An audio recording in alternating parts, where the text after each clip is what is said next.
So we're going to look at unpacking ZD621 printer. Unpacking the 421 would be a very similar process, and the one we've got here is a 621 thermal transfer version.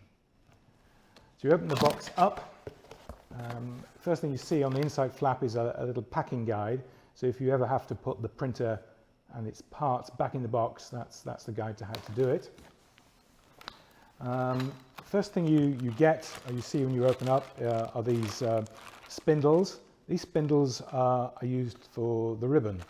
The two cardboard ones are used for the take-up spindles on either the 74 or 300 meter zebra desktop ribbons.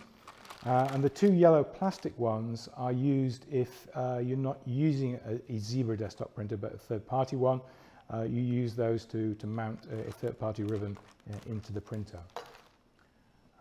Underneath that, there's a little bit of paperwork, the regulatory guide that tells you about the various mandatory compliance certifications that we have for the printer.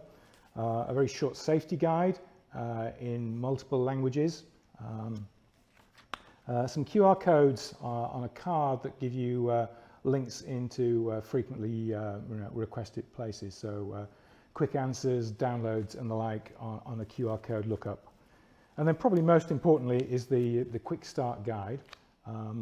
This is a two-sided, quite large piece of paper, as you can see. Minimal use of words on it, but it's there to give you the knowledge, the visual knowledge on how to set the printer up, how to get it working for the first time if you've never done that. So that's well worth doing and reading and using if you've never set the printer up before.